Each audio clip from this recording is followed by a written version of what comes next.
Buenos días. Volvemos otra vez con el tema 5 que dejábamos la semana pasada y que ha suscitado alguna pregunta, sobre todo por parte de Javier. Javier nos preguntaba eso en el foro sobre el 1096, una cuestión de condicionamiento, de condición de los novios a la hora de tener hijos.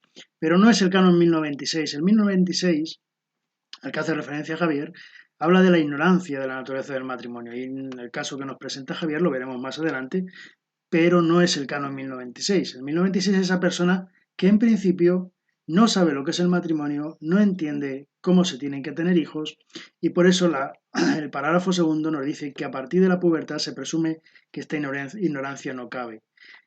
¿Por qué? Pues porque por muchas razones esto es así, suele ser la situación más normal. Pasamos entonces al canon 1097 y al canon 1098, que es el error y el dolo. El error acerca de la persona, acerca de una cualidad, hace inválido el matrimonio. El error acerca de una cualidad de la persona, lo dice el párrafo segundo, aunque sea causa del contrato, no dirime el matrimonio, aunque se pretenda esta cualidad directa y principalmente. Hay que entender un poquito, y aquí os explico lo que es el error práctico, el error simple, hay diferentes, el error sustancial, el de derecho y el de hecho. Y hay que tener dos cosas en cuenta. El error es un falso juicio de una cosa. Esto es importante que lo tengamos en cuenta, ¿no? No es el engaño, sino que en el error es que uno piensa que las cosas son de distinta manera. En el canon 1097.1 nos puede parecer extraño porque dice el error sobre la persona física. Tened en cuenta que hay muchos sitios donde a la persona con la que te casas va cubierta con un velo lo suficientemente tupido que no sabes quién es. Puede darse situaciones. Tened en cuenta que para nuestra cultura esto es prácticamente imposible, pero hay otras culturas en las que sí podría caber esto. El segundo es más importante, no más importante, pero sí más habitual en nuestros casos, que es el error sobre una cualidad de la persona. Para que esa cualidad sea importante, tiene que haber un error que sea cierto, que esa cualidad redunde en la persona y que sea querida. Es decir, es el ejemplo que siempre digo, no vale casarse porque uno quiere casarse con una persona que es rubia y de pronto se le cae el tinte, lleva 40 días confinada, se le cae el tinte y resulta que es morena. Eso no es una cualidad sustancial en el matrimonio. Cualidad sustancial es algo que uno no conoce y que verdaderamente, si no lo hubiera sabido, no se hubiera casado con ella, ¿no? Por ejemplo, el poder tener hijos o cualquier otra circunstancia que no sea un delincuente, cualquier otra circunstancia. El error es distinto del dolo. El dolo dice, quien contrae el matrimonio, canon 1098, quien contrae el matrimonio engañado por dolo provocado para obtener su consentimiento acerca de una cualidad del otro contrayente que por su naturaleza puede perturbar gravemente el consorcio de la vida conyugal. Este contrae inválidamente. El 1098, por lo tanto, nos está hablando del engaño, cuando uno llega al matrimonio engañado. Hay unos elementos que se le ocultan a la otra persona con el fin de conseguir el consentimiento. Es un dolo provocado, es un engaño que se ha provocado.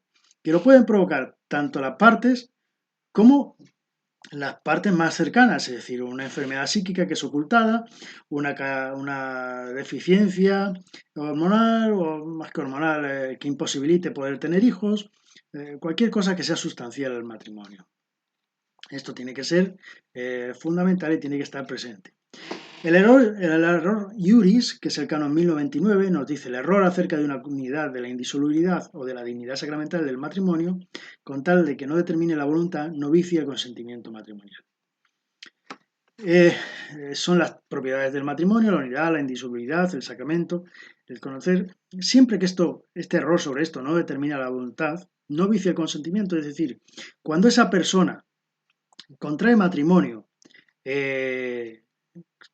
sin saberlo, sin conocer esa realidad, a lo que se está comprometiendo, eso no vicia el consentimiento. Hay un término que lo establece Felici en el año 1957 y que veréis en algunas universidades, como puede ser la Gregoriana, no lo hablan, no entienden el error pervicaz. Sin embargo, el error pervicaz existe. ¿Qué es el error pervicaz? Es cuando existe tal mentalidad en la persona que no entiende el matrimonio de otra forma distinta como él la piensa. Es decir, no es que sea una enfermedad, no es que sea un dolo, sino que solamente cabe en su cabeza el matrimonio de esa manera. Por ejemplo, un matrimonio de un musulmán solamente entiende el matrimonio como su mentalidad le da a entender. No admite, no puede entender que exista otra forma de entender el matrimonio. Eso es un error pervicaz, el error que no se puede superar porque está inserto en la persona. Es un error que hay que tener muy presente. Después pasamos al canon 1103, donde ya hablamos del vicio de la voluntad. La voluntad, ¿sabes? Os lo he dicho, que la libertad y la voluntad tienen que ir unidas para que el consentimiento sea válido.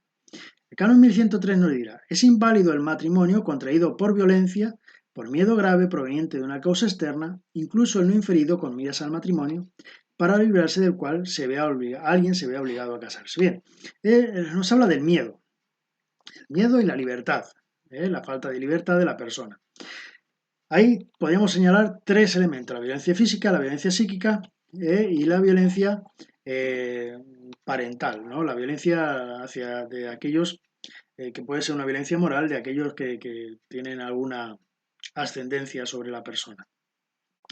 La violencia tanto puede ir conducida a conseguir el matrimonio como aquella violencia que no va conducida al matrimonio, pero que deriva en el matrimonio. Es decir, sufre violencia la persona para contraer matrimonio. Sufre violencia otra persona cercana a ti y tú para evitar esa violencia vas al matrimonio, cuando llegas al matrimonio. Esa sería la violencia física que no te afecta a ti, sino que afecta a la otra persona. El miedo está inserto en todo tipo de violencia. Recordad una cosa, cuando hablamos aquí de violencia, no estamos hablando de lo que hoy se habla como violencia de hombre y de mujer, la violencia de sexo, sino que se habla del miedo, de la violencia física que uno sufre sobre sí mismo, pero no la violencia que se hace sobre la mujer, que se hace sobre el hombre. No es esa violencia, entre comillas, de género que algunos intentan imponernos, como teoría política, sino la violencia física que sufre la persona y que la conduce contra el matrimonio.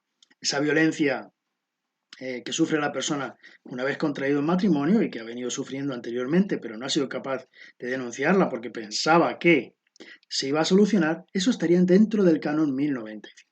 Aquí, como digo, es otro tipo de violencia. Aquí tenemos que hablar de un miedo que es grave, es decir, un miedo que no se puede vencer, ¿no? Uno no puede hacer frente a ese miedo y no lo puede ser un miedo intrínseco o extrínseco. Recordar que para algunos el 1095-2, el miedo intrínseco está ahí metido, la falta de libertad interna. Yo no estoy de acuerdo mucho con esto, pero bueno, muchos autores así lo introducen. Un miedo antecedente y concomitante, es un miedo que es previo al matrimonio y que provoca, directa o indirectamente, ese matrimonio. Como digo, directo o indirecto, y el miedo reverencial, que también iremos viendo, que es el miedo que se tiene hacia los padres. Que puede ser físico o puede ser simplemente de ese miedo por no hacerles daño, por respetarlos, ante una situación que hemos realizado. Este miedo reverencial podría ser usado mucho en el tema de los embarazos de adolescentes o de embarazos de aquellas personas que van al matrimonio como consecuencia de un embarazo, sin que lo hayan planteado previamente, sin que hayan establecido un noviazgo, una vida en común. Cuando uno establece un noviazgo, una vida en común, y se queda embarazada, ese embarazo no se le puede considerar como una causa que afecte al consentimiento matrimonial. El canon 1101 nos hablará del consentimiento simulado. El consentimiento interno de la voluntad se presume que está conforme con las palabras o signos empleados al celebrar el matrimonio, parágrafo segundo, pero si uno de los contrayentes o ambos excluye con un acto positivo de la voluntad el matrimonio mismo, o un elemento esencial del matrimonio, o una propiedad esencial, contrae inválidamente.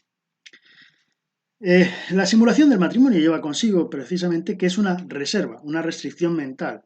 Es decir, yo me guardo aquello que creo que debo usar y lo demás lo uso para dar una apariencia. El consentimiento simulado estaría también dentro del engaño. Estaríamos engañando porque mi mente no coincide con lo que mis labios están diciendo. Y la simulación total es cuando se simulan pues, todos los elementos propios del matrimonio, cuando existe esa exclusión del matrimonio en su totalidad y de un modo especial en su sacramentalidad. Dentro de la simulación parcial veremos la exclusión de la prole, y aquí es donde entraría el canon 1096, que nos hablaba Javier. La pregunta que nos decía Javier no entra en el canon 1096, sino la pregunta que nos hacía Javier es aquí donde debería entrar, en el consentimiento simulado. Es decir, aquellas personas que contraen matrimonio, pero se reservan la posibilidad de tener hijos a más adelante. Bien cuando estén establecidos económicamente, bien cuando ya hayan viajado, bien cuando sean un poco mayores. Es un problema que está aquí en la exclusión de la prole. No se trata de que excluyan la prole totalmente, pero al excluirla temporalmente, ya están haciendo que ese matrimonio de alguna manera no sea válido. Porque si en ese periodo de tiempo el matrimonio no va hacia adelante, ellos han puesto todos los medios para excluir la prole. Aquí es donde entraría esta exclusión de la prole. La exclusión puede ser directa, puede ser indirecta, siempre poniendo los medios. Otra exclusión parcial es la fidelidad. Se excluye solo el contrayente al manifestar el consentimiento la intención de dar el derecho sobre el cuerpo propio hacia su consorte. Cuando esto se da hacia los demás, estamos excluyendo el bonum fide, esa exclusión de la fidelidad para otras personas. Y después algunos introducen dentro de la exclusión parcial la dignidad sacramental. Para mí no. Para mí la sacramentalidad es un elemento de la exclusión total del matrimonio. ¿Por qué se excluye ese sacramento? Si hemos dicho que el matrimonio es contrato y sacramento y eliminamos la parte sacramental, estamos eliminando la totalidad del sacramento. Por eso es importante que en la simulación la exclusión de la sacramentalidad la tengamos presente dentro de la totalidad del matrimonio. Dentro de estas, al igual que la sacramentalidad, de estas exclusiones tenemos la unidad y la indisolubilidad. Excluimos las propiedades del matrimonio. Pasamos al canon 1102, repito siempre, esto lo leéis vosotros tranquilamente en vuestra casa y le dais vueltas y me preguntáis las dudas que podáis tener y las vamos contestando. El consentimiento condicionado. El canon 1102 no puede contraer válidamente matrimonio bajo condición de futuro. El matrimonio bajo condición de pasado o de presente es válido o no, según que se verifique o no aquello que es objeto de la condición. Y para que se dé el parágrafo 2, no puede ponerse lícitamente sin licencia escrita del ordinario del lugar. El consentimiento condicionado, por lo tanto, es una condición con la cual yo me caso, pero no puede ser de futuro, porque si no el matrimonio no sería válido hasta que esa situación se diese. Por eso no podemos estar hablando de un matrimonio en condición de futuro. Siempre es de pasado o de presente. Me caso contigo no porque vas a ser médico, sino porque eres médico. Si esa condición no se da, entonces ese matrimonio sería nulo. Pero claro, el parágrafo 3 nos dice, para que esto sea así, esta condición hay que darse por escrito y delante del ordinario del lugar. Si no, no tendría razón de ser esta condición. Por lo tanto, de la condición que tenemos que tener presente, que la condición de futuro no existe, que solo vale en condición de pasado y de presente. El canon 1104 al 1107 nos habla de la manifestación del consentimiento y nos habla de un modo especial del matrimonio por procurador, el matrimonio por poderes. Veréis, el matrimonio por poderes es aquel matrimonio en el que los dos cónyuges no están presentes en el momento de contraer, pero para que se haga posible, hay una tercera persona que está presente en representación de aquella otra que ha tenido que hacer esto. En primer lugar, que se haya dado un mandato especial para contraer con una persona determinada. Tú te vas allí al pueblo y te casas con Juanita, que es mi novia de toda la vida. Que el procurador haya sido designado, no digo a cualquiera del pueblo, sino a José Antonio, que vive allí, que sea el que lo haga, y desempeñe personalmente esa función. Para que ese mandato sea válido, se requiere que esté firmado por el mandante, por el párroco o el ordinario del lugar donde se da el mandato, o por un sacerdote delegado. Imaginaros que estamos en una plataforma petrolífera, que van a pasar 6 meses, un año sin poder ir a ver a su esposa, pero hay un capellán, ese capellán puede firmar eso. O al menos, en el caso de que no haya ningún sacerdote, por 2 testigos. O que se haga por un documento auténtico a tenor del derecho civil, que normalmente lo suelen firmar los capitanes de barco o los capitanes de estas empresas, de estas plataformas. Si el mandante no puede escribir, se hace constar esta circunstancia en el mandato y se añadiría otro testigo, que debe firmar también el escrito. En caso contrario, el mandato es nulo. Si el mandante, antes de que el procurador haya contraído en su nombre, revoca el mandato, cae en amencia, el matrimonio es inválido, aunque el procurador o el otro contrayente lo ignore. Esto es importante, este último punto. Todo lo demás habéis visto que es una serie de condiciones que se van poniendo para que el mandato tenga una validez jurídica total, no sea solamente un capricho. Pero este último punto es importante. Es decir, revoco el mandato, me doy cuenta de que no, de que puedo esperar un año, no necesito esperar tener que casarme, por mucho que la quiera, o que caiga en amencia, es decir, que por cualquier circunstancia pierda el sentido, pierda la cabeza. Entonces, si no se ha celebrado el mandato, este mandato queda anulado. Lo sepa o no lo sepa el mandante y la persona con la que se va a casar. Es importante. Es importante esto porque nos da una serie de garantías jurídicas eh, que, que se fijan sobre la situación sobre la situación de el matrimonio que se va a celebrar. El otro capítulo, canon 1106, dice el matrimonio puede contraerse mediante intérprete, pero el párroco no debe asistir si no le consta la fidelidad del intérprete. Es muy importante, sobre todo en el caso de matrimonios de personas de países en los cuales les interesa más la nacionalidad que el contraer un sacramento. En 1107, aunque el matrimonio se hubiera contraído inválidamente por razón de un impedimento de efecto de forma, se presume que el consentimiento prestado persevera mientras no conste su revocación.